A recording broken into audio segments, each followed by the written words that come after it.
Welcome to another episode of Streamin with a Purpose. It's time to be inspired and motivated to live your best life on purpose. On Streamin with a Purpose, hear the stories of people who have, despite the odds, dealt with the challenges that life sometimes brings, but who still manage to overcome those odds. If you think life is tough and you have to settle for where you are, my guests and I are here to tell you, you don't have to. I speak to people who were once where you are and are now living their purpose, and I want to encourage you to live your life to the fullest. I am your host, Sylvia Montgomery. Let's take a listen to our next guest.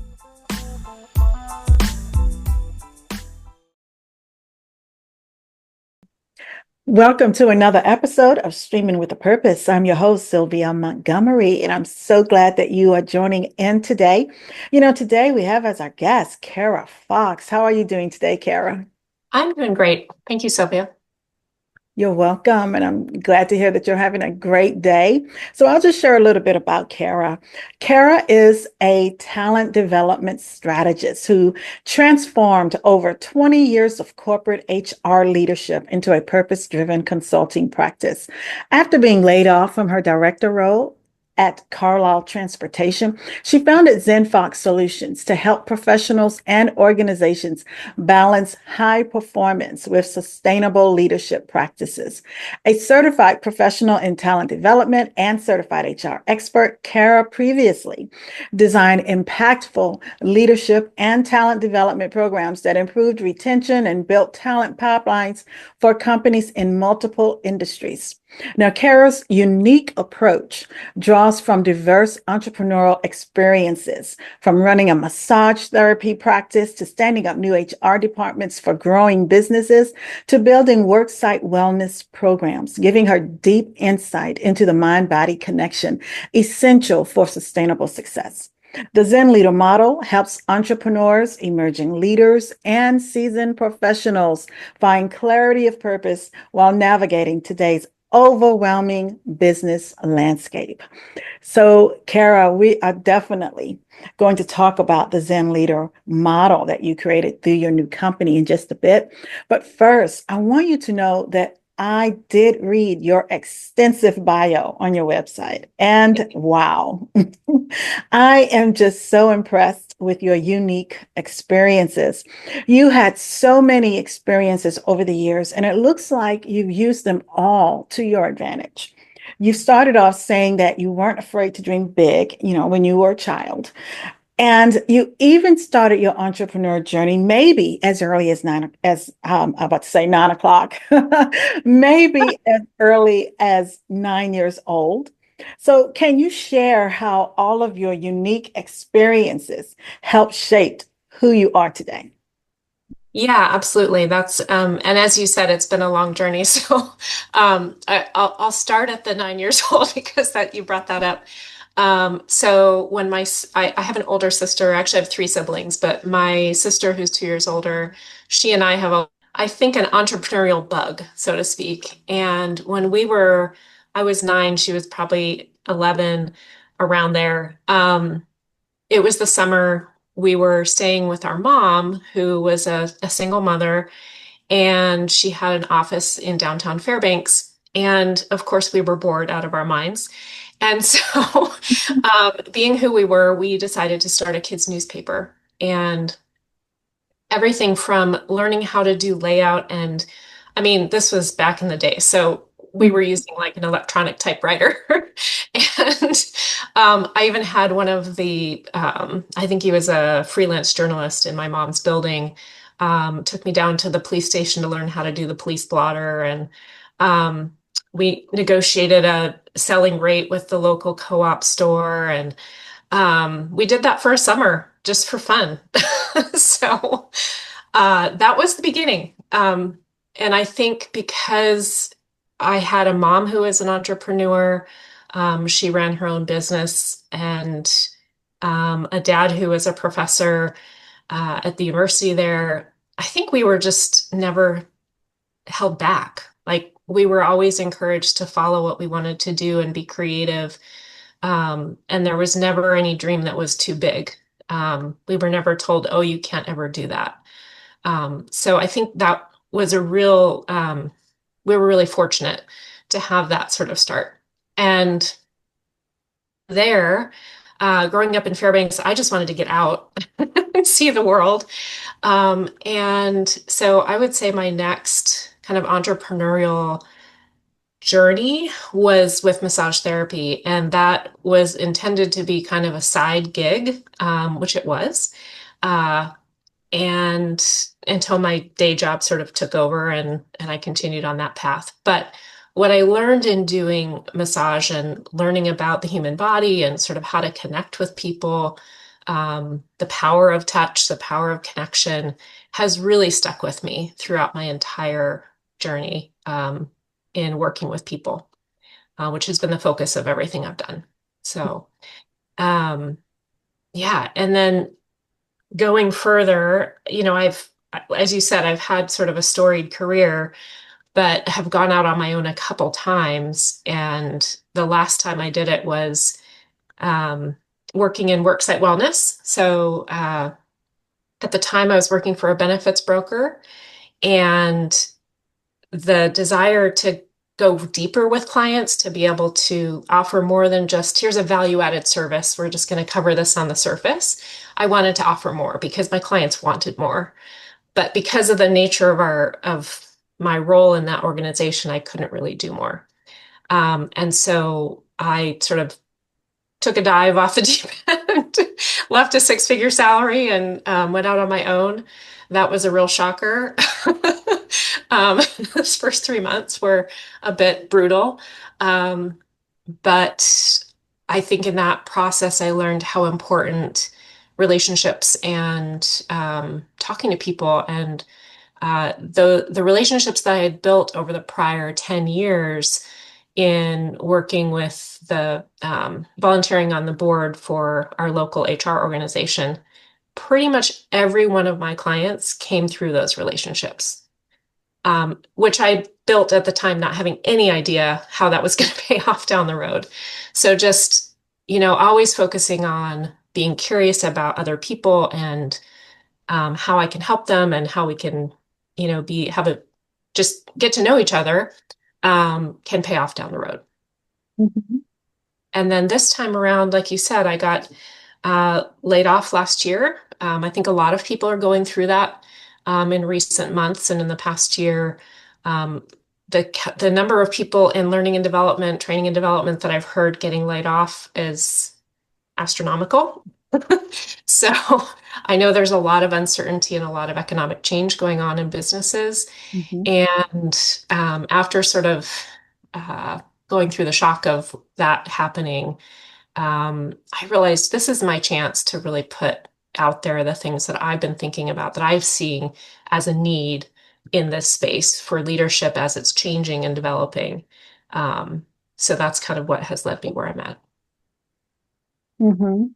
And it just strikes me as something that you didn't seem to, most of us, Cara, going into or getting into, or maybe my generation, our thought process is we're going to go to this job, we're going to kill it, and we're going to make a living here. We're going to stay here for 40 years. And, we're going to get our retirement and do what we need to do, and it'll all pay off in the end. It doesn't sound like that's how you ever thought about anything. And there may have been some jobs where you may have wanted to apply more time to and more experience. But what I saw from your history is that you embraced the opportunities when they came your way. You took Yeah. advantage of any new opportunities, right? And you Yeah. just embraced the new path along your journey and learning additional every single time. And where you are today is a result of all of that because, I hear that the health and wellness, mind and body experience, all of that, the HR, you just pulled it all in together now with your newest venture. And this is your baby. So that's Yeah. awesome. And I love, as you stated in your own words, in your writing, that how you understand the courage it takes to leave the traditional path and stream income from your passion. And that's certainly what I like to see people do. And that's not always an easy thing to do. No, it's not. And I would say too, like to your point that and your observation is that I think as I said, I think I have an entrepreneurial mind. And what I mean by that is when I see a problem or when I go into a situation like a traditional job, I don't just look at it as, okay, I'm going to be here and meet expectations. I go in immediately looking at how can I make this better? And how can I do something innovative? How can I do something new? How can I go above and beyond? Um, and I think that's, my sort of the beginning of my career at Hawaiian Vacations, actually working with Raul West, who you've talked with. Um, Gave me that opportunity to really play in that space. So they gave me an opportunity to jump into an HR role that I was not experienced enough to take. Um, they took a chance on me. And because they took a chance on me, I was just determined to prove myself and prove that I could do it. And so, like you said, I went out, took every webinar and seminar that I could possibly take, and learned all of the aspects of HR because I was a department of one, and really took it to the point where there was not a whole lot of growth left to do in that organization. And so then I started branching out and sort of working with the other directors and the leaders of the companies as part of the leadership team to make bigger decisions. And then I was, when they sold the company, was the last one out the door, locking up afterwards. So I think that that was probably one example of a place where I grew as much as I possibly could in that role and like squeezed it for all it was worth. But yeah, I think that you can take that entrepreneurial mindset anywhere you get a traditional job or a business of your own. But certainly I've always gone around thinking, "Ooh, that could be a great business idea. Ooh, how could I do that? How could I make money doing that?" So that just naturally happens in my head. I don't have control over it. Mhm. I understand. I totally understand. And something you said just a bit ago, you had squeezed out all you could there. It was almost as if it was time to move on. And I think for many of us, we missed that sign. I know that I did. I worked in the federal government for 30 years before Oh, I wow. retired early from it in 2019. And so after I had retired early and, just started out to do my own thing, that's when I really thought about what I was in the midst of doing for myself. And when it occurred to me that I really stayed there way too long, I had really squeezed out everything that I could possibly do there. There was nowhere else for me to go.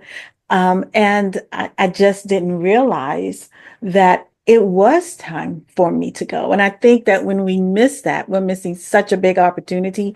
We're missing that next level that God has for us. I'm a woman of faith. So, that's just how I feel about that. And, thinking of, all that I might have missed along the way. However, I do believe that every experience that we have is necessary in order for us to get to where we're eventually meant to be.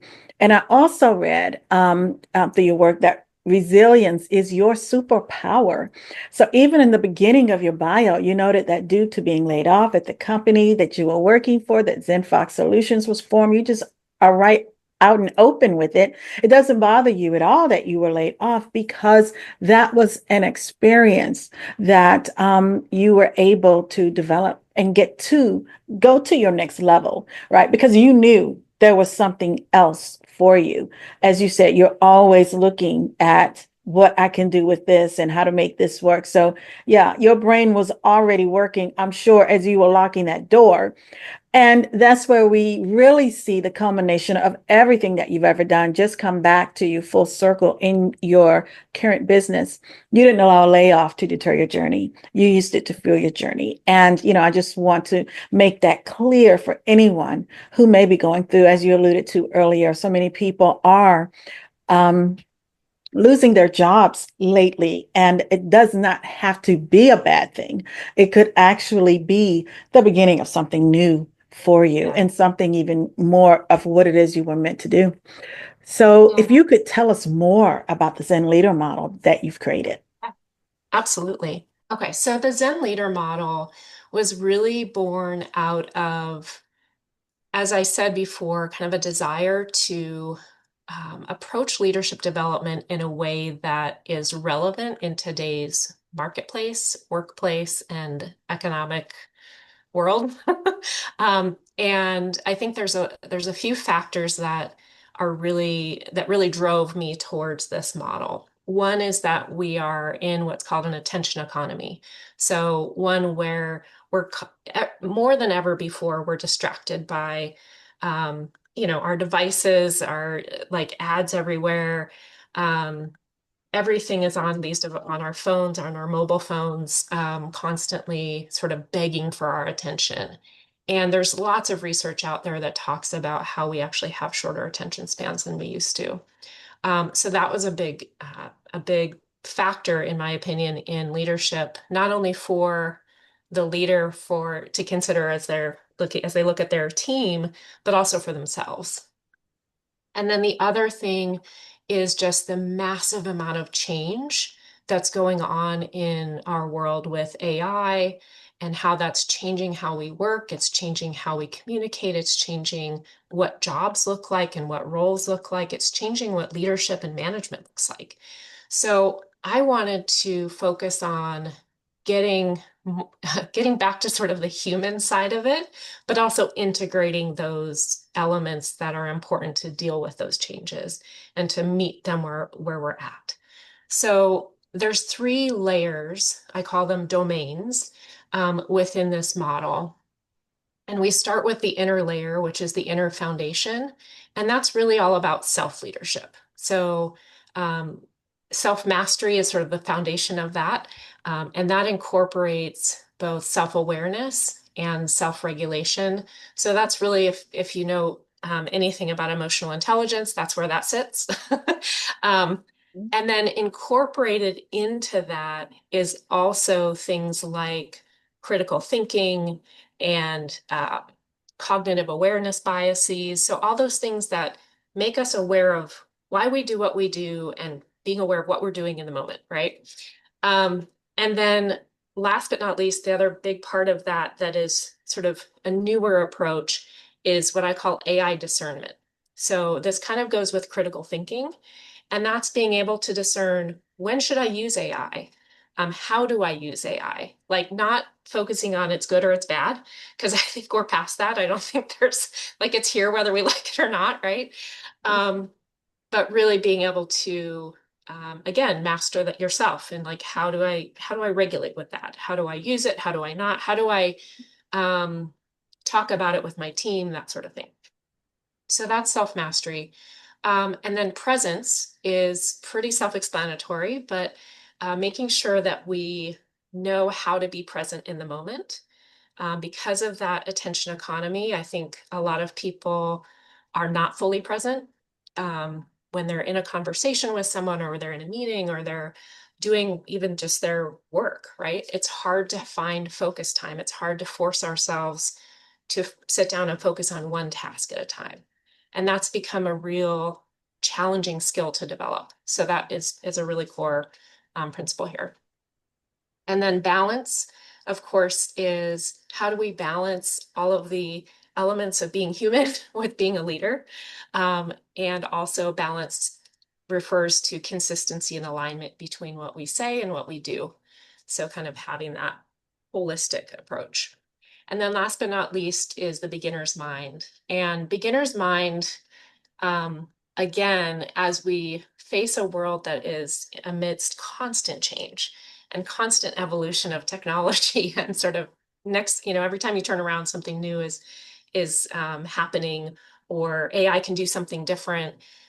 Focusing on being able to approach whatever it is you're doing with a beginner's mind. In other words, hey, I don't assume that I know everything because I have 25 plus years experience, right? Because things are different. So being humble enough to go into a situation and say, I have something to learn from every person in the room. I have something to learn about all of these topics. I don't necessarily know it all, regardless of where I'm at in my journey. So I think that's a really critical part to then opening the gates to growth mindset, which is the mindset that, hey, I'm not either good at that or bad at something, but I can learn it. I can get better at something. So that's the inner foundation where we start from. You can't really lead others effectively until you know yourself.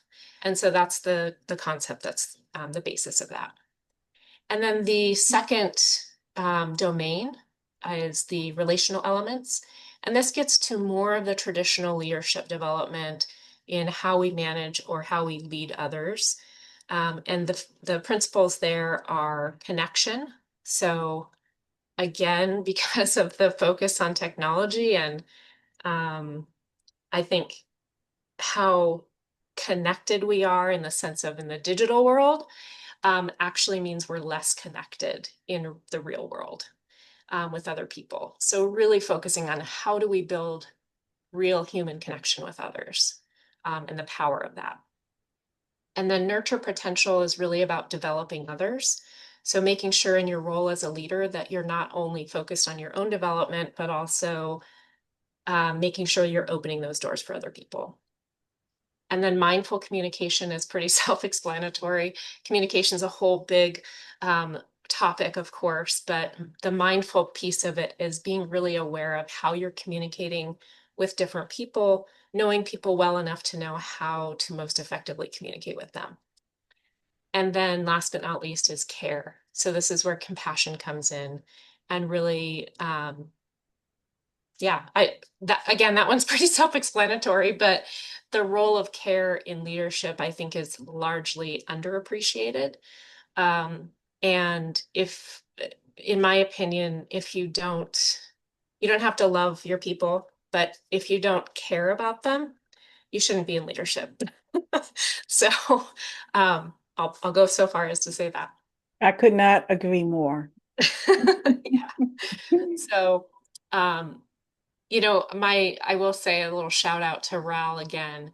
My focus on that very much was fueled by how she and John ran their company when I worked for them at Hawaiian Vacations. The care that they exuded for all of us was immense. So, yeah, really great role models. So then the outer domain here is the guiding principles, and these really are relevant throughout, which is why I put them as guiding principles, because I think they're something that, regardless of if you're focusing inward or outward, these are kind of infiltrating all the way through. So one is where I start on this one is authenticity and purpose, which of course is what we're talking about today, purpose, and really knowing yourself well enough to know how you want to show up and being authentic in how you do. So using that as even a decision-making tool for how that guiding your strategic decisions, your financial decisions, all of your decisions should be guided by that purpose, right? And that authenticity. Next, and I renamed this, but I call it JEDI. So it didn't all fit on the little circle, but justice and inclusivity really incorporates justice, equity, diversity, and inclusion. And I think that these principles are so incredibly important in being an effective leader and also really having an effective and successful company. So, or successful team, I should say. So that one, again, is pretty straightforward. I think we all know what those terms mean. I hope we do. Um, Next, I would say it's courage. Courage is really about showing up and making the hard decisions, even though, there may be, it may not always be black and white, right? Like it may not be an obvious right answer to something, but having the courage to show up and doing the right thing, even if maybe you take a hit financially, even if someone's going to be mad at you, even if it's going to give you stomach aches, right? But doing the right thing for the right reasons. That's what courage is all about. And then adaptive focus. So this harkens back to what I was saying about being in an attention economy and in a world that's changing so rapidly on every front. And that's being able to shift our focus and adapt our plans to whatever's happening. So not being so married to the outcome at the end that you can't shift your path to then adapt and evolve with the changing world. So this is sort of, you'll notice, actually, I should have said this at the outset, that all of these principles and this whole model is related to the Zen Buddhist principles. And I am not a Buddhist, so just full disclosure. However, I think that there are some really powerful and important principles and practices that happen in Zen Buddhism. And that's where I grabbed a lot of these from. And I think that the visual symbolism is really powerful as well. So that's what you see in this model visually. So that adaptive focus is really the way they say it in Buddhism is non-attachment to outcomes. And so being able to focus on, okay, you know what, we were focused on this target over here, but you know what? Reality has changed. Let's focus, we're going to change the target. So being able to do that. And then last but not least is a focus on the journey. So this goes along with adaptive focus, but really being open to constant learning and growth. And as you were talking about my bio, kind of focusing on like appreciating where you are in the moment and learning what you can from where you are and whatever happens. So resilience is all packed into this as well. And not giving up, but also being able to bounce back. So that's kind of the short version of the Zen Leader model in a nutshell. What I'm building now is a program that offers 8-week courses, basically. So we have the Inner Foundation as one 8-week course, Relational Elements as another 8-week course, and then the Guiding Principles as a 10-week course. So I'm in the process of building that now. We'll be piloting it next year here in Anchorage and then going virtual. So that's the journey that's ahead of me. So each layer is a course within itself. Yes. Okay. Yeah. Because And we spend 2 weeks on each principle is kind of okay, the approach. got Yeah. it. Because as Yeah. you were going through it and going over it, I was like, wow, how lengthy is this? Because there's a lot here. And when Yes. you mentioned the Buddhist principles, initially when I heard the name, it sort of took me there. And then seeing the outline and everything also took me there. But I have to say, Cara, that as you were talking about each of these elements, these are elements that are relevant and are just so important. Unfortunately, most leaders don't see where any of this is needed for what they do, but I would beg to differ and agree with you into saying every single element that you've just gone over is extremely important to anyone who's leading people, right? If you're leading people, it's just so important. And you definitely need to care about the people that you're leading. And some of this aligns with what I share myself as I developed a purpose course. And, some of these elements are a part of that. And I have a radio show every Tuesday is Be True to Yourself Tuesday. We were talking about being authentic. So I totally get Love where that. you're going with this. And the fact that you have been able to encompass all of these elements to put them together so that they can benefit people. This is everything that a leader needs, aside from the actual skill of the job they're doing, right? Yeah, This exactly. this is it because these are the skills that you need to be able to lead the people that you're leading. So I love this model. It makes so much sense to me as I'm looking at it. Now, do you only work with groups, or are there individual opportunities as well? Yeah, so that's a great question. What my hope is, the plan is to actually offer this to, um, I should say, I'm marketing to companies, to businesses to send their leaders to it. And I phrase it that way because, yes, of course, I could bring this into a company and offer it to them. But what I actually see as a gap in the offerings in leadership development is programs and skills that are offered to small and medium-sized businesses, nonprofits, entrepreneurs, people that typically don't have the resources internally to have a world-class leadership development program. And I think that bringing people together across industries and across experience levels actually provides a really rich learning atmosphere where we can gain perspective and gain connections and build our networks all at the same time while learning leadership. So, my vision is that each cohort, so each time we offer, say, an 8-week course, each cohort will be made up of a mix of people from different companies. We'll probably do kind of an industry focus for each one so that we have complementary industries together. Still kind of working through some of that concept, but I don't want to have a situation where we have competitors in the room necessarily. So there will be an application process in that. But yeah, the idea is a little bit different than the traditional approach of just having an internal leadership development program, because I think that there's a lot of those out there. And this is intended to offer something a little different. So still a group setting, but not Yes, specifically to one specific group. correct. Yeah. That sounds Yeah. awesome.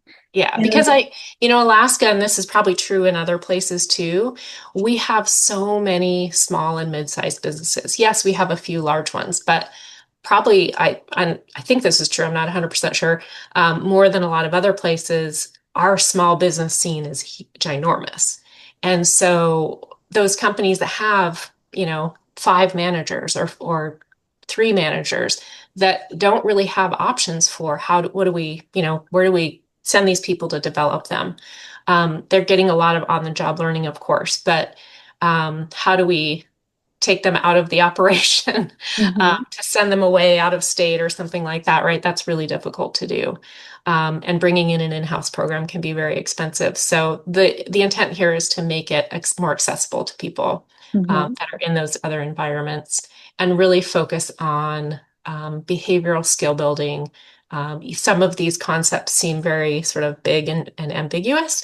So my goal is to break those down into how do we practice that? What does that look like in the day to day? So really getting specific and behavioral and how do we apply it?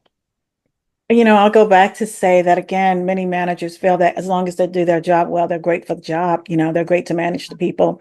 But I would say that this level of training that you are bringing to the table is one that helps to maximize um, the individuals within the company. It maximizes their potential, which in turn allows the company to really work at its optimal level, most optimal level, because now the people within the company sort of know themselves a lot better and know their potential, which is very, very important and crucial for the business, right? Oh, absolutely. Yeah. Succession planning is something I think every business I've worked for um, has struggled with. And this is intended, again, not to just be for people with a title. This is for anyone who's interested in developing as a leader. Mhm. And I think if a company opens it up and says, hey, we'll pay for anybody to attend this, that can only benefit them. right? Because you're gonna improve retention. People appreciate that development opportunity, and then you're also building your bench in terms of succession. Hmm. Absolutely. So I know, Cara, this could not have been an easy task to pull off. There's so many different players in this. Yes. Um, can you describe some of the challenges and struggles that you had along the way? Oh yeah. I mean, this is not done. So we're in the midst of that right now. Yeah. So, gosh, challenges and struggles. I would say um, the biggest one has been myself getting in my own way. And I'm going to mention this because, again, going back to the prevalence of layoffs happening right now and people being forced to sort of make big decisions and changes they're not necessarily ready for. Um, gosh, I resilience is a superpower for me, and yet I struggled with self-doubt, imposter syndrome, um, all of those things for the past year and a half before I finally got out of my own way and said, just do it. You know? And I think just trusting in yourself, like that can be such a big hurdle, and probably has been my biggest one. Now, once I reached that point, then I would say knowing where to start. So I feel like there's a lot of chicken and egg type dilemmas. Like, okay, do I talk to the platform developers first, or do I talk to the SBA first? Do I get funding? What do I do first? I can't get funding if I don't know this part. So there's a lot of juggling what to do. But I would say one of the things that has really helped me with that, and I wish I'd done sooner, was to meet with my local small business development council person. They have advisors. It's totally a free service. And they're really experienced former business owners, entrepreneurs that can really help walk you through some of those big questions and some of the chicken and egg dilemmas that come up. So I would say that's another really big hurdle. And then now it's really what I'm facing now is as I'm developing, I realize I also have to start putting this out there so that when I'm ready to start the pilot, I have participants. So that's really where I'm at now is trying to get the word out, trying to do the marketing while I'm still in development, and balance the time and effort that goes into both of those. So, Mhm. uh, yeah, it's really a juggling act for sure. Yeah. So, and now, does your cohort need to be local, or well, I would think that they do, or not online yet? Not online yet. I want to do Okay. it local first, just to kind of as a concept proving. I feel like there's a real power to in-person learning. Mhm. That said, I've done a lot of virtual facilitation and had some really amazing experiences and outcomes. So, but I still like the idea of kind of starting with that in-person learning first. Mhm. That said, even that in-person program will be a hybrid approach. So we'll do some in-person, some virtual, some asynchronous learning where people are doing work on their own and applying it in the workplace. So it's a mix of things. So they're not sitting in a classroom for 8 hours at a time. Like I don't believe in that. I don't think I mean, it can be inspiring, but it's not very effective for long-term learning. Okay. So Yeah. Imposter syndrome, doubting ourselves, that is so typical. That's what we all deal with that. I deal with it every single day yeah, still. yeah. Even when I get before this camera, I'm like, all right, should I be talking to this person in this particular area? Mhm. So, I think we all certainly deal with that. And then knowing who to talk to, who to go to, where to get the best information. So if any business, if you're thinking about starting a business and there's a small business development center or a group in your area, your local business office, definitely give them a call, talk to them, and definitely they can answer any questions you may have. Have a mentor. That's Yes. I very, important. A business mentor as well. Mhm. Cara, is there anything that you would do different? Mm. You know, that's such a tricky question because I would love to say that I would go back and do things differently, but I think that I have a real belief that we do the best with what we have in the moment. And I don't spend a whole lot of time dwelling on, oh, I should have done that or I should have done this Mhm. because I'm a different person than I was in that past moment because we're shaped by everything we go through. So looking back, that's a difficult question to answer because I mean, I don't know. A lot of, as you pointed out earlier, a lot of the mistakes and hardships I've had along the way have shaped who I am and led me to what I'm doing now. So I don't know that I would have wanted to go back and not had those mistakes or not had those blunders or, I think that's how we learn the best is by making mistakes and being able to reflect on that after we recover from it. And yeah, so if I had to say one concrete thing, I wish I would have reached out to the SBDC a little sooner, um, because after an early experience in my entrepreneurial career, um, I had gone to a bank for funding for a project that I was wanting to do and got turned down like pretty brutally by multiple banks. And I just sort of in my mind, I think, had it that I would never be able to get approved for funding ever. And now looking back, I'm like, okay, I was in my 20s. I was not experienced. They basically told me, you have this beautiful business plan. We love it. It looks so great. It's really solid, but we're not going to invest in you because you don't have experience, which was absolutely the right call. And I can look back and say that now, right?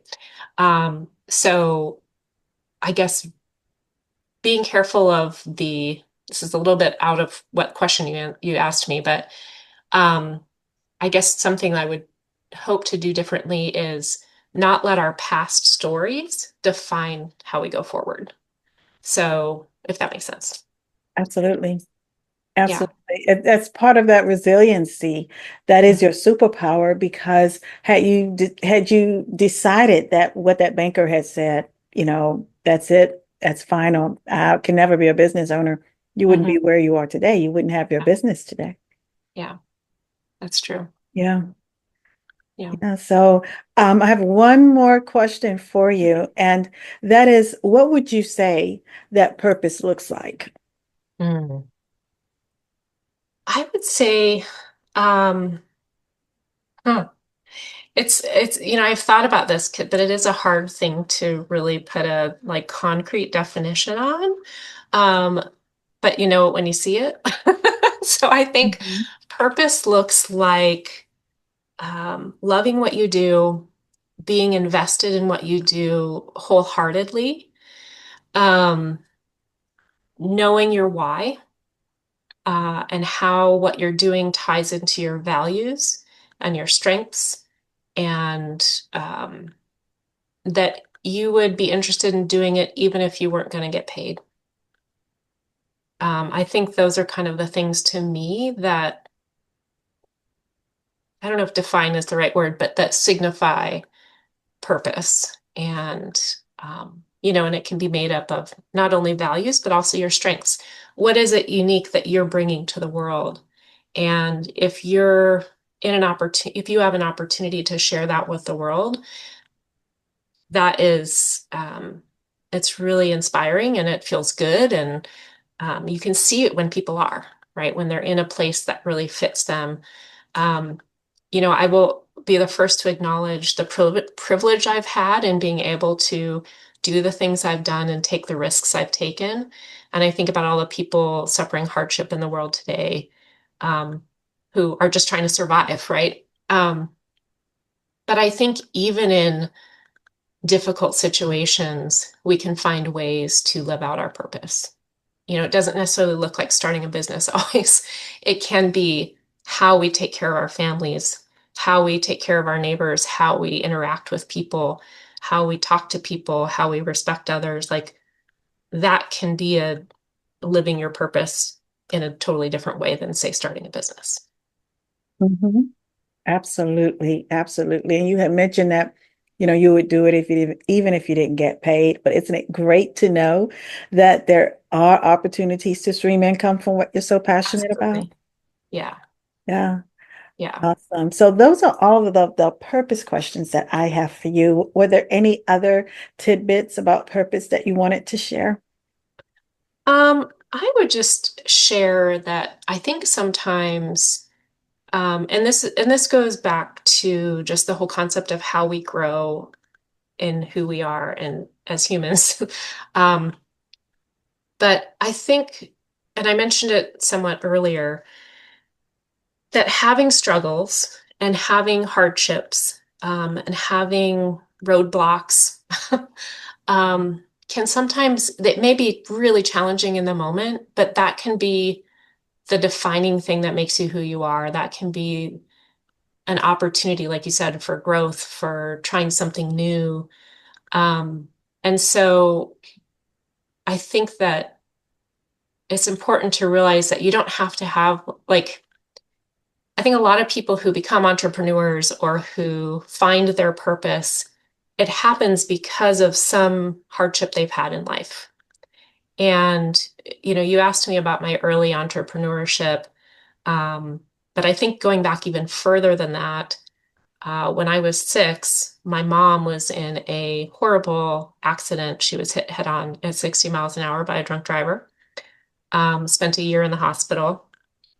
And of course, my sister and I stayed with our dad at the time, but we got to see her in the hospital. And then, we were split custody at the time. So when we were with her from that point on, so from age 6 on, for me, it was a very different um, perspective on life. So, for example, um, she would have seizures, and we would be the kids, right? We're the ones who are calming people down, like, it's okay, she's all right.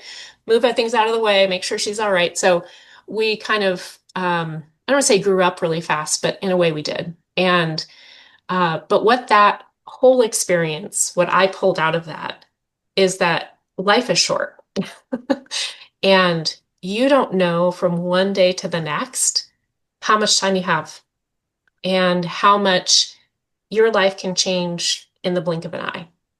And so being willing to take risks, take a leap, follow your dreams, follow your purpose, that has never been a question for me because of that experience early in my life.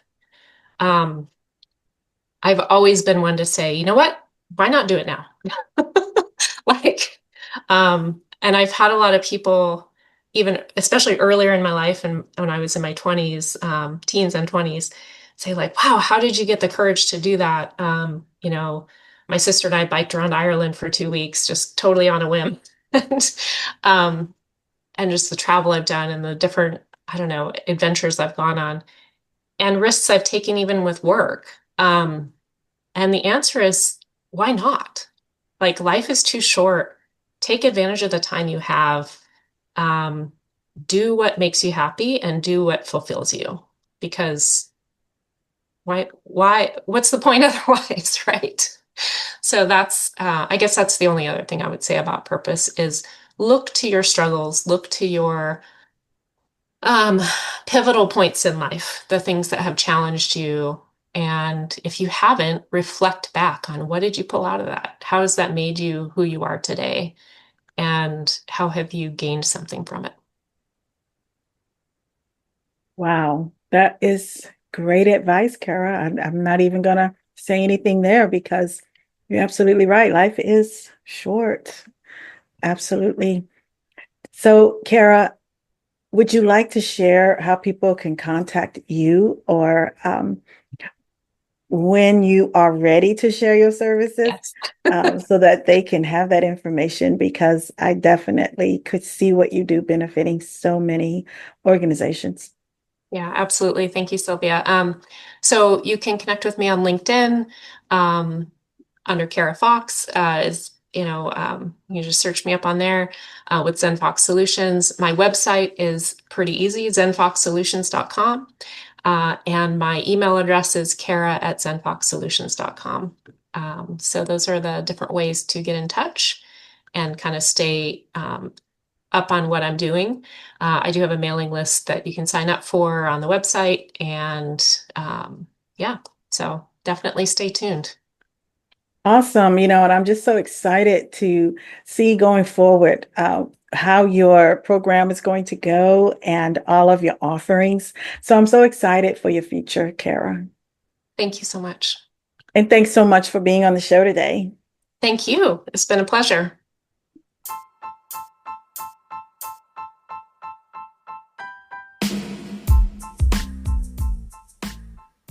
You have just listened to Streamin with a Purpose with your host, Sylvia Montgomery. Thank you so much for listening and continue to stay tuned for our next episode. Until then, bye-bye.